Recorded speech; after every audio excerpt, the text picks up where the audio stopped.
Starting in the early 1960s, American K-12 education was transformed from focusing on facts and knowledge to using techniques from behavioral psychology, Pavlov and B.F. Skinner, to socialize students. So-called new math was introduced, leading to criticism by top mathematicians, parents, and many educators, and phonics was replaced by whole word reading instruction. These changes resulted in a decade-long decline in standardized test scores, from which we have never recovered. The 1973 book, Why Johnny Can't Read, and the 1983 groundbreaking report by the federal government, A Nation at Risk, kicked off initiatives at every level of government to try to fix education.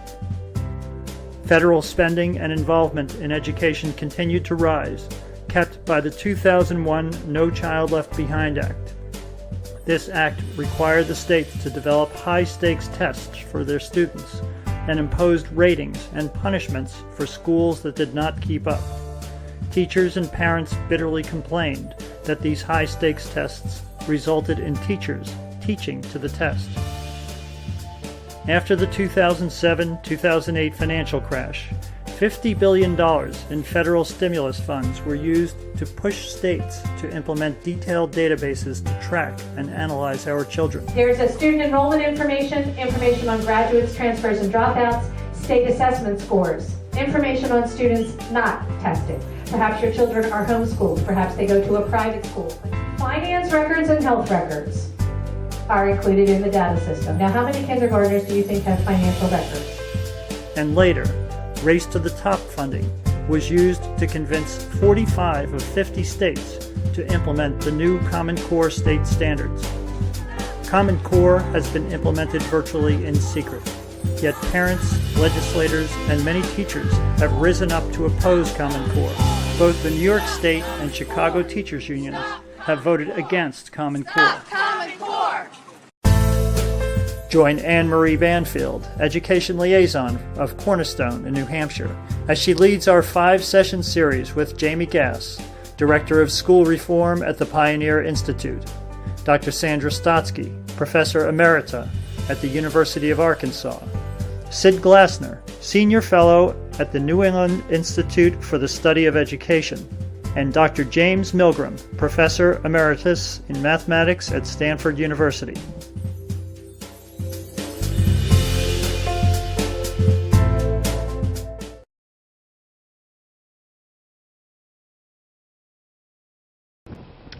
Okay, so this is our 5th and final session in this series on Common Core. This segment, we're going to cover the costs and what parents can do if they're concerned about Common Core, like what has been brought up today and in our subsequent shows.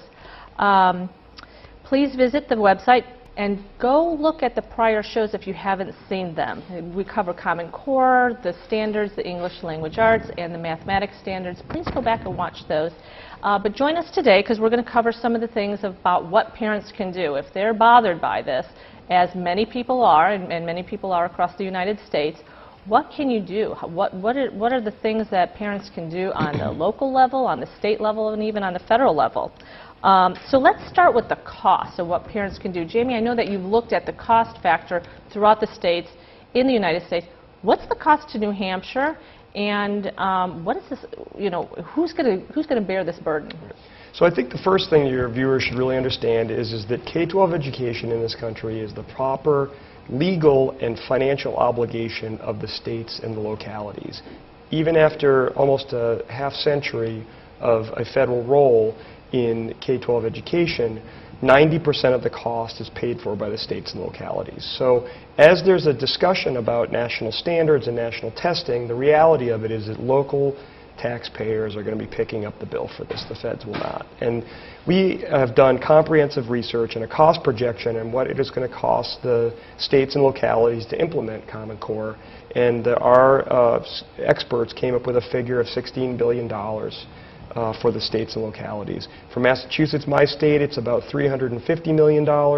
For New Hampshire, it is about $90 million. And I guess to the question of what it is that parents can do, This country was set up in a very different kind of model from the Founding Fathers' point of view and the experiences in Europe. Most of Europe is governed by, kings and queens and ministers and bureaucrats at the top dictating lots of things to its people. In this country, it's a democracy, and it was designed, and its education system was designed to empower self-government at the local level. And our Constitution reflects this in lots of different ways. So education is really one of the final elements and important elements that has had a strong local control element to it. And the reason why is that, of course, the founders knew that to have parents and teachers and people that are doing the work at the school level be the wellspring of our Republican form of government, that they had to control the work. And so what we're seeing with Common Core across the country is that it's primarily moms, but parents are getting very well organized, and they're getting themselves very well educated on this topic, and they're varying from state to state. They're doing different strategies to either pull out of the standards or pull out of the testing or to opt out or to do ballot initiatives. But there's going to be lots of different approaches that parents are going to use to solve this problem, which is really more of a kind of problem of self-government, I think, in this country. Okay, so Dr. Stotsky, I've heard you on occasion talk about the opting out of the assessments, and I think that you've come up with some really good ideas on what parents can do as far as, we're being told that this is voluntary.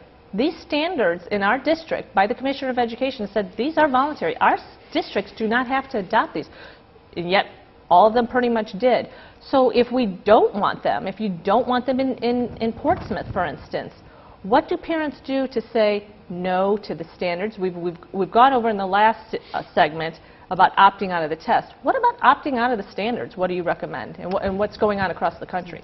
Around the country, actually, there are maybe about 25 states that are trying through their state legislatures with different kinds of bills to get out of Common Core, to halt funding of Common Core, to pause, delay, to review standards. So far, none of them are yet successful. There are a few states that are close to being successful, but we don't know yet whether they actually will be. But I tend to think that the local level is where the best action can take place. Why? Because local control is still statutory authority in just about every state. I've only heard of one state, I think it's Louisiana, but I'm not sure, where a legislature took away all the statutory authority of the local districts to set standards, curriculum, and instruction. But all other states have local districts that have the legal authority because they elect their own school boards. And it's that presence of an elected school board that is responsible for the local decisions made by the local district. That is the basic educational authority by statute in every single state. Now, what can they do? They can do several things. First of all, they can set their own standards if they want to. They can develop their own set of standards, and then they can have their own teachers. So local school board elections are very important for parents who are concerned. They can have their own teachers directed to address their own standards. What happens then with the state test? Because that becomes the critical issue. State boards of education have developed standards, and I knew this in Massachusetts. They were voluntary. We knew that, and there were many districts that never, ever adopted Massachusetts standards, even by the time I finished up my work there. They still hadn't, because there was no requirement that they adopt the standards. But they had to administer the tests, and the tests must be based on state standards to be legal. So that is why the state had to develop state standards, or why the first move by Common Core was to get states to adopt Common Core standards, so then a common test could be legally based in each state on those standards. So what happens if a local district is told that it has to give Smarter Balance, Right, or PARCC, depending on the state? That, to me, sets up a clash of legal authority. If the state test is not compatible with what the district has decided it wants in terms of curriculum and standards and instructions, who wins? Let it go to the state Supreme Court. That's my solution. I think we need to have court cases to work this out in a number of states, because statutory authority may be worded differently from state to state. But I think we need to let state Supreme Courts decide in each state whether the state boards attempt, and remember state boards are usually under the governor, the administrative branch of government, let state Supreme Court decide whether a state board has the statutory authority to impose the test it wants on local districts that have chosen a different path for their students. We don't know yet how a judge would rule, whether it would be possible.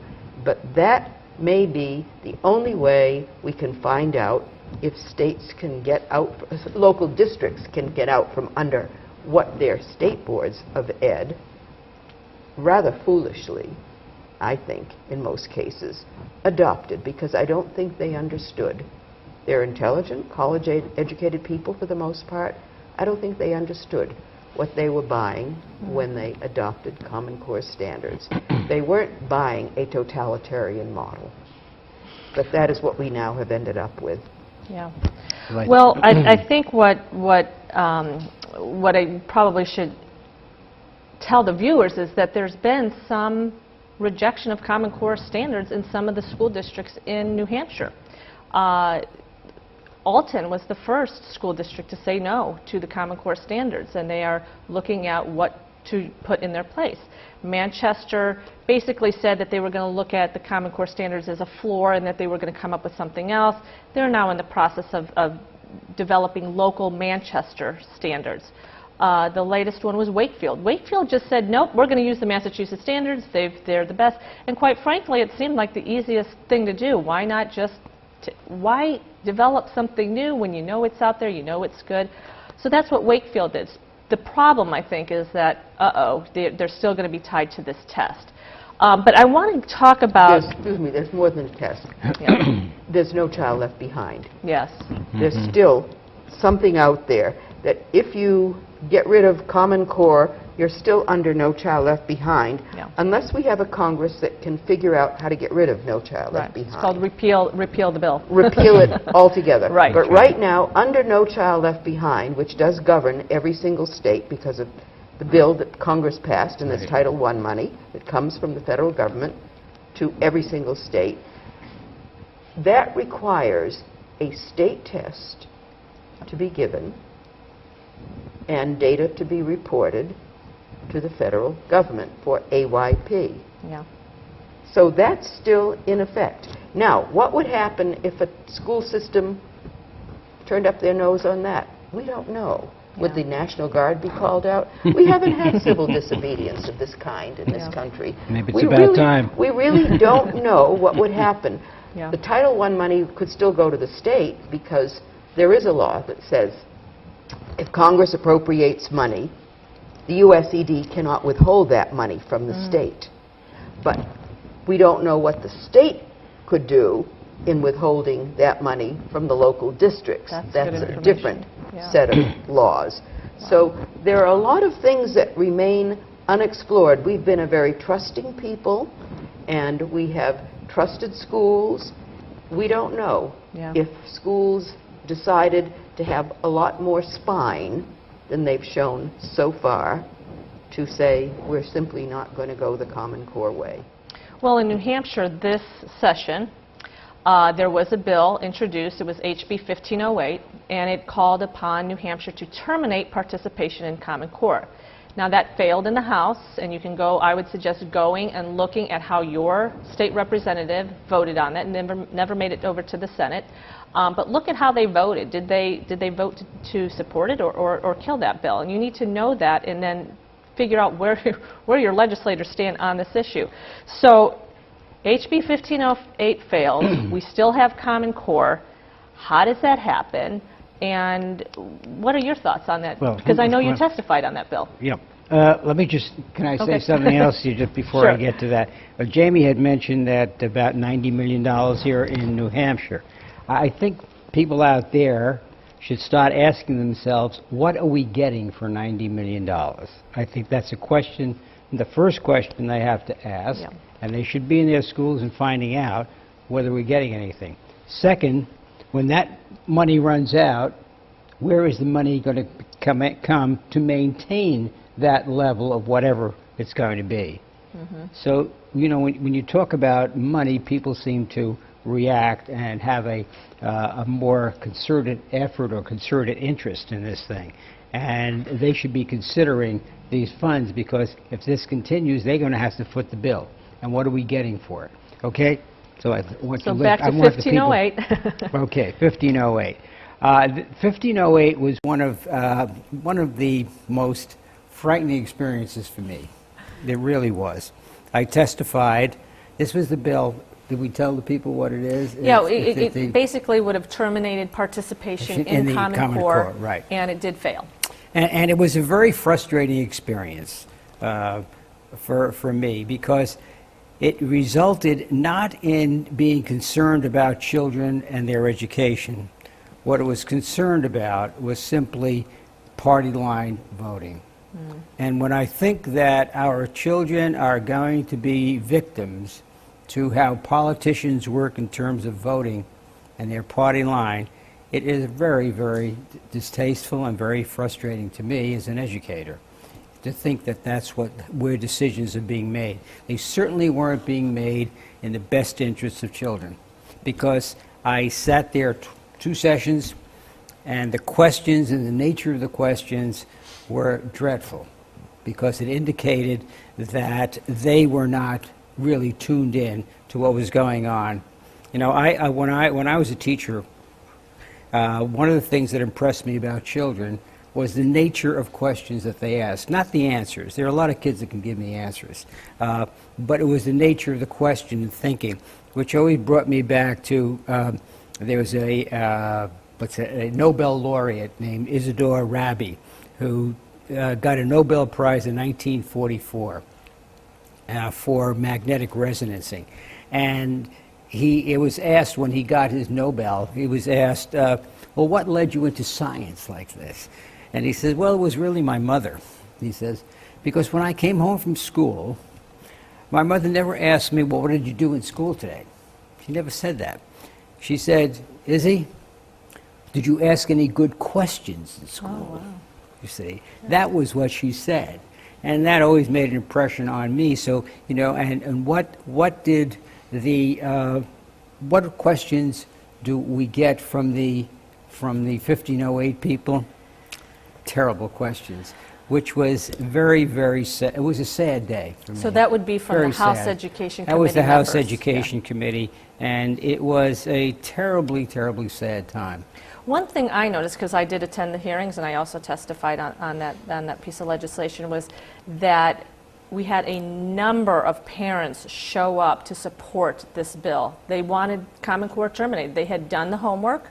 They looked at this and they wanted something better. We have an example in Massachusetts. It's not that we, don't want standards, we don't want any of this. It's just we want something better. They had done the homework and they had done the research. So we had all of these parents show up to support this bill to terminate Common Core, and the message was we wanted something better. And no parent that I saw in any of those hearings said they wanted to keep Common Core. Yet we had parent after parent bringing example, and that committee voted against them.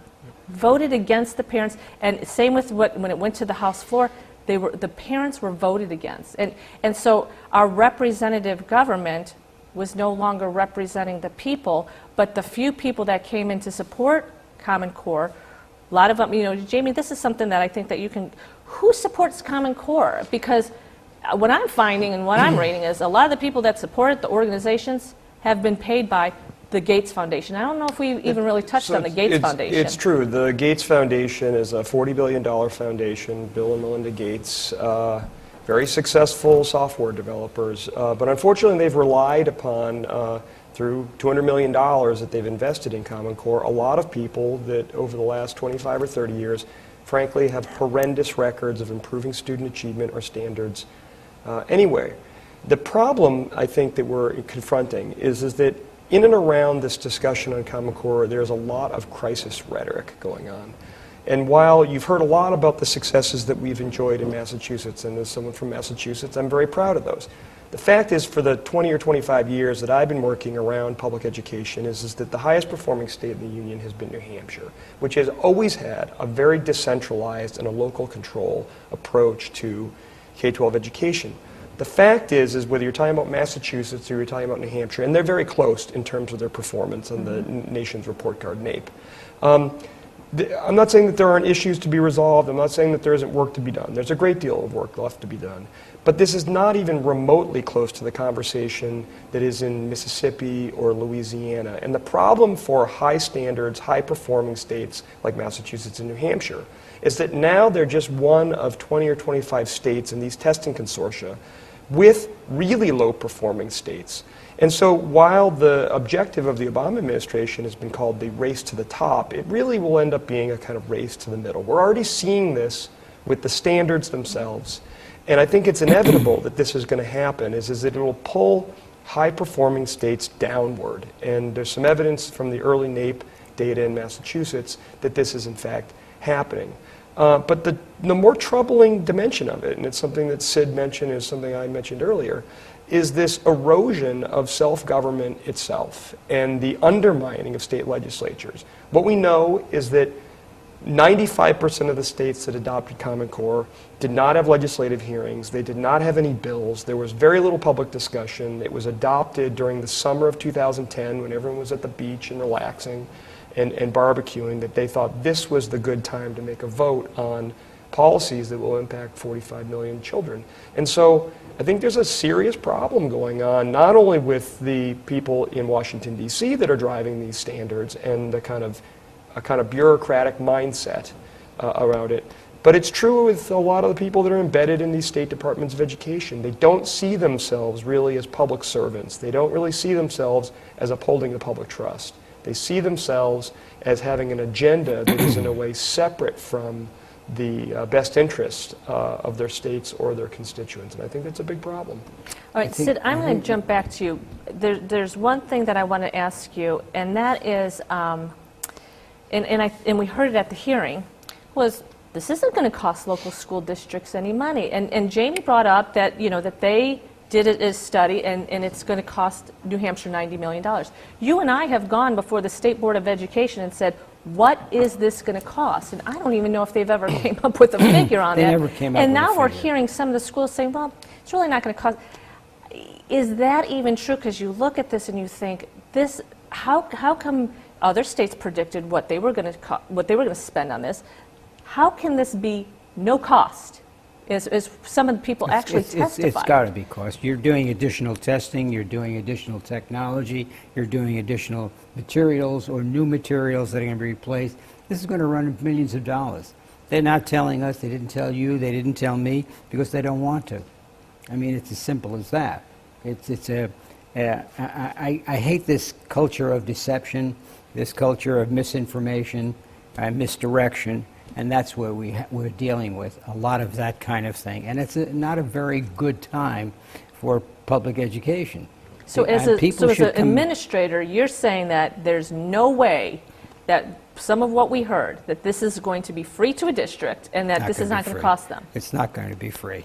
Because they said, we're just going to replace the books anyway, so we're just going to replace them with Common Core. It's not going to be free, but we have to make sure that the people who are out there, the parents, go to meetings, ask the questions, raise the temperature on their levels of skepticism, and be able to discuss these things and ask the right questions at the right time, and demand answers.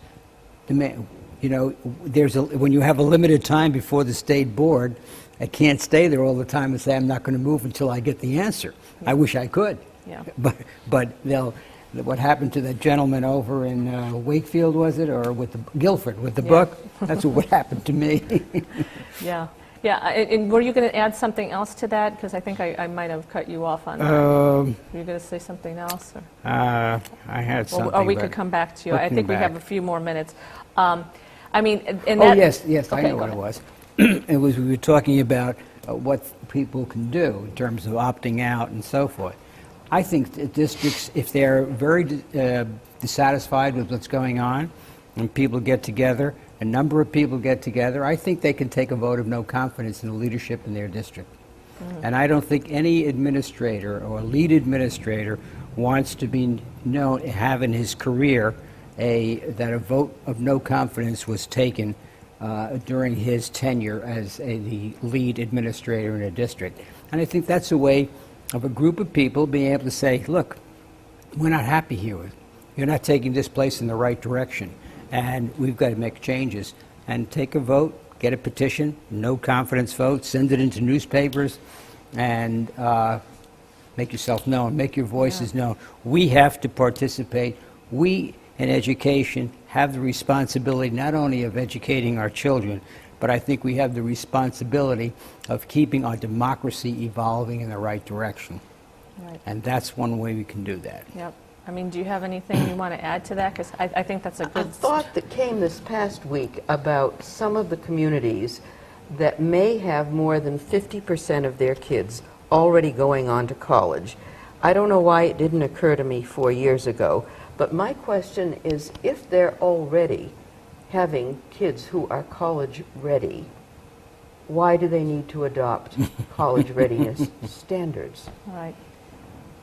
They should exempt themselves and then have a lawsuit by the State Department of Ed against them to fight about. Yeah.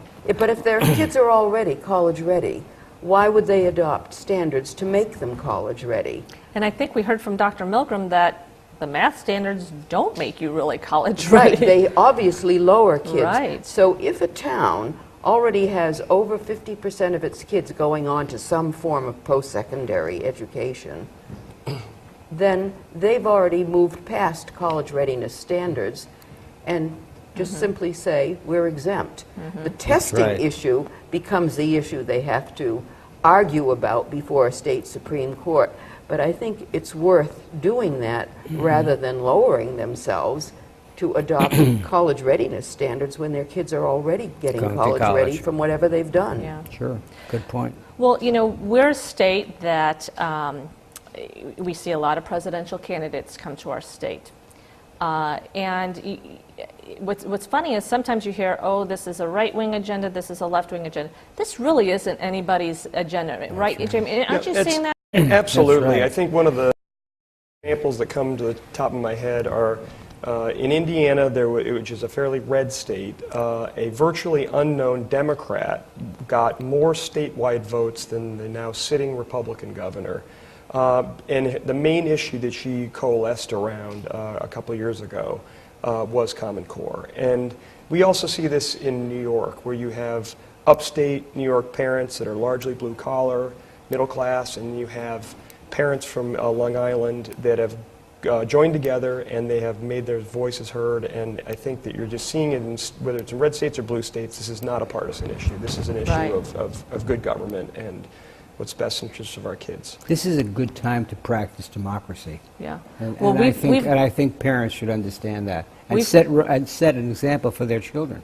We've come almost to the end of the show. Again, this is the last of 5 parts, 5 segments on Common Core.